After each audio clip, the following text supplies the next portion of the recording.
So my first one, I'm going to do f of 1 equals. Now, in this equation here, every place that I see an x, I'm going to make it a parenthesis 1. So I'm going to have parenthesis 1, close parenthesis squared, minus 2, parenthesis 1. Every place I saw an x, I replace that with parenthesis 1. That's what that says to do. And now it says evaluate, which means find one value. So we're going to simplify, multiply, add, subtract, do that stuff. What? It doesn't mean solve, because when I'm done I won't have x equals. It just means let's simplify this and get it to one number. It's just, you probably mean the same thing I mean, but it is a different vocabulary word. So on the left side, f of 1, you do not do anything with that. These are directions. This says what you plugged in. You only do stuff on the right side. So what's 1 times 1? 1 squared. 1. And then minus 2 times 1? 2. So 1 minus 2 is negative 1. So my answer, f of 1, is equal to negative 1. Can you try the next one just like that one? I just did all that on this man. I just plug anything with x and I just replace that f of whatever with y. Right, so it is the same as a y. I'm just using a different notation because we have to get used to this new notation when we do harder stuff. So it's the same thing as what you did. We're just learning a different notation. We're learning the notation with the f of numbers. I'm going to say what you said because it is true. Devin, on his paper, he had just taken this f of 1 and changed it into a y. And so he ended up having like y equals negative 1 when he was done, which is not wrong. It's just a different notation. But it means the same thing. It's like the y on that side. So in that case, Devin, you would be solving. But that's not what we're doing. So f of negative 3 means wherever I see an x, put a parenthesis with negative 3 in it.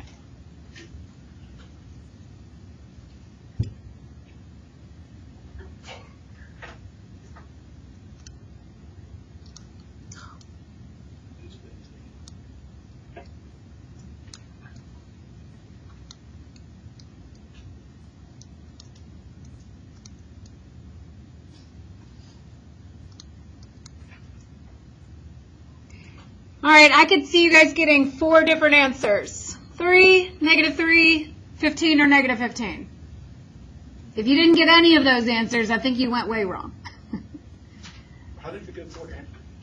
Oh, I'm just saying, 3 of those are wrong. What I just said, 3 of those are wrong.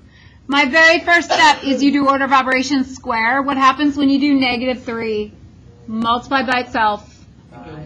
Becomes a positive 9. Then here I've got a minus 2 times negative 3. What happens when we multiply 2 negatives? It becomes positive 6. So the correct answer should be positive 15. So if you got like any of those other answers, you were making silly mistakes with your order of operations probably. And then f of 0,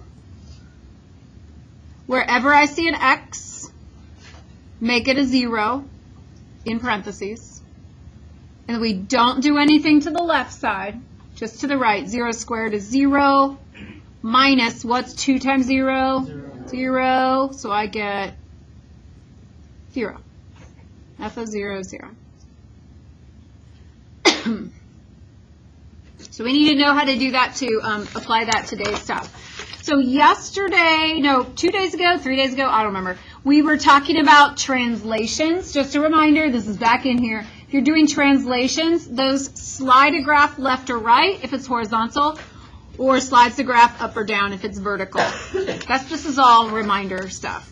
At the top of the next page, I have reminders about the formulas, where the vertical translation, is that you add a number or subtract. There could also be minus k. You add or subtract a number outside of the function. Horizontal is going to be inside of the function. It could be plus or minus in there. And then this skills review, we just reviewed that, so you can get rid of that. What does f of 1 mean from that skill review that we just did? X equals 1. It means that we are replacing, I'm just going to use different words than what you guys just yelled out, replacing X with parenthesis 1. So somebody said X equals 1. That's true. You got to put in 1 for X. Or somebody else said plug it in. Or all that's true. I'm just going to use the words replacing or substituting. Because what we're going to end up doing is we're going to do that with variables, not just numbers. So we're going to write translations of functions today. Yesterday we were graphing them. Today we're going to write them. Write a function g whose graph is a translation 4 units up of the graph of f. So here's my graph of f. My g of x function says to take the f function, and this says translate 4 units up. Is that going to be on the inside or the outside? Is up vertical or horizontal? Inside or outside? Vertical. So it's vertical, so that's outside. So in my equation, I take that function, and then on the outside of it, I'm going to put plus 4. All right? What I did right here is I wrote in function notation what I'm about to do. This is called function notation. Now I'm going to actually use the f of x that is given to me right here. So my g of x equation says I take my absolute value of x, and then I add 4 to it. We always want to simplify if possible at the end.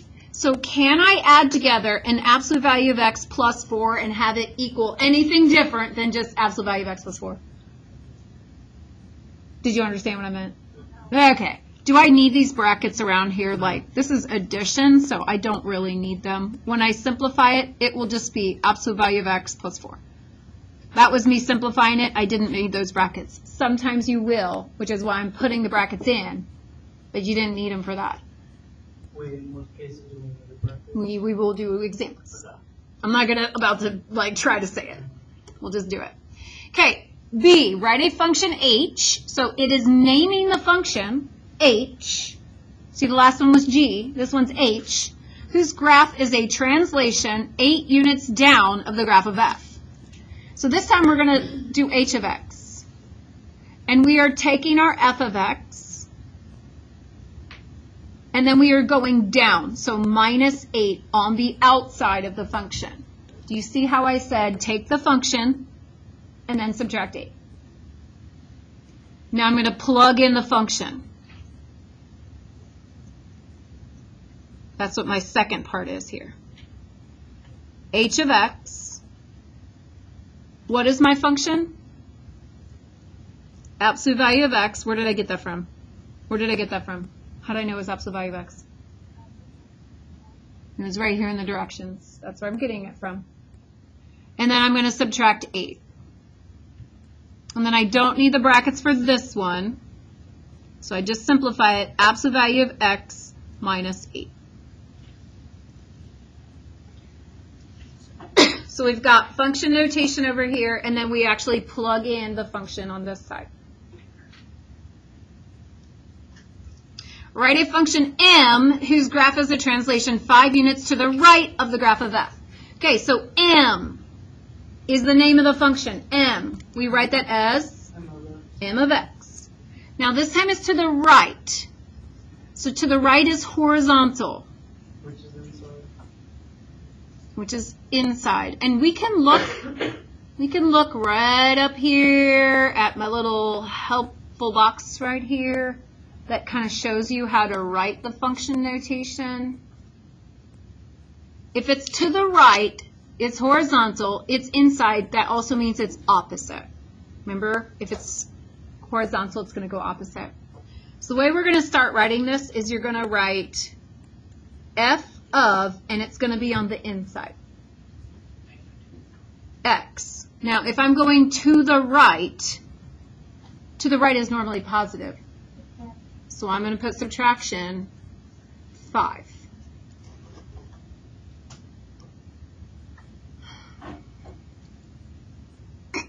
So I have f of x minus 5. This is my function notation.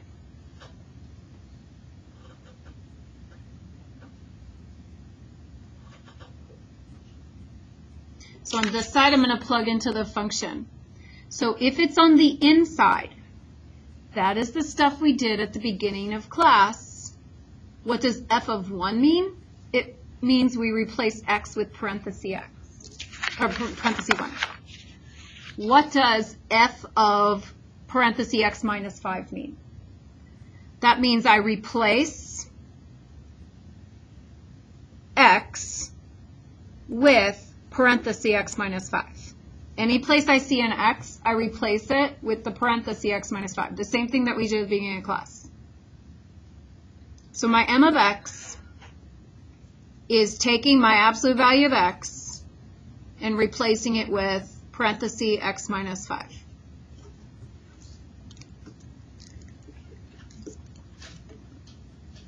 Are we following me, yay or nay? Because I can't tell from your faces. I took this function, and instead of x, I wrote parenthesis x minus 5. If I have a parenthesis here, is there anything outside that parenthesis besides the absolute value? Anything outside the parenthesis that I would need the parenthesis for? Sometimes I do, which we'll see when it gets more complicated. So I don't need that parenthesis in my final answer. So I'll just have absolute value x minus 5 for my final answer.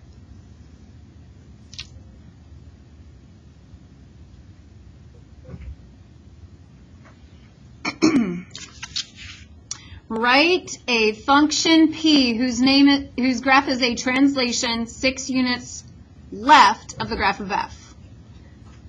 So what should I write first? P of x. How did you know p?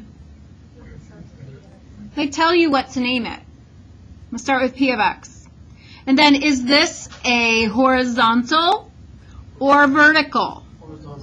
Left is horizontal, so we look up here if we forget which style it is. Horizontal is the one that's on the inside. So we will write f of parenthesis x, and then do I do plus 6 or minus 6? Left is going to mean plus 6 because it's always opposite if it's horizontal. So that's my function notation, and then this means we replace, bless you, x, I wasn't sure if that was a sneeze or a cough, replace x with parenthesis x plus 6. So wherever we see the x, we replace it with x plus 6. So I have absolute value of parenthesis x plus 6. Do I need the parentheses there? No. So I can just simplify absolute value x plus 6.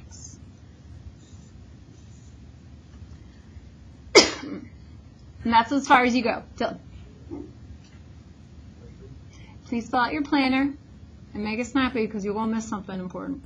Yes. When we're writing it, can we just go straight to p of x equals absolute value x plus 6, or do you want us to write like parentheses first? Like in absolute value? This one here? At the end, yeah. You can until they get more complicated, and then you didn't practice that the whole time, and then you mess them up later. Okay. So you can, but I'm trying to get you started on the easy ones now. But yeah, you might be able to look at that and be like, I don't need those parentheses there. But eventually you're going to, and then if you don't remember about putting them in, you're going to make mistakes later. Okay, the next one is we're going to do this graphically, and we're going to do it using equations. So the next one says we're going to let f of x be 2x plus 1. So over on this graph, we're going to graph f of x equals 2x plus 1. We just took a quiz on how to graph those. Finding the slope and the y-intercept would be very helpful. How do I find the slope for 2x plus 1? It is 2. How do I find the slope? How could you describe it? It's right next to that x. It's the coefficient in front of the x. That's our m value. That's our slope. So I'll write slope is 2. A lot of you wrote 2 over 1 on the quiz, and I didn't take off. But like if you're just writing the slope, you don't need to change it into a fraction. You just leave it as 2. The y-intercept, how do I find that? It's that number by itself, that's the y-intercept. But do I just write 1? No. How do I write the y-intercept? 1, 0, 1. 0, comma 1. Yes, in parentheses. So then we graph 0, 1. That's the y-intercept. It goes on the y-axis. From here, we move. We find more points with the m, the slope. Up 2 over 1. Up 2 over 1. Up 2 over 1. Wouldn't it be 0, positive 1? Yeah, I don't know why I put it -1. Thank you. And you guys just did whatever I did, right? Yeah. Nah, you gotta question me. Because I start talking and then my brain stops thinking. So sometimes we don't connect very well on the paper. Now dash it because it is a original function. And we still have to find a new function. So I'm going to show you how to do this with a graph, and I'm going to show you how to do it algebraically. This says a translation 3 units down. So if you're using the graph, every dot that I made on the graph just now, every point, if you just move every single point down 3 units and graph a new point, you're done. Graphing it. You're done graphing it, I should say, not done. So if you just move every point straight down 3 units, that's going to be the new graph.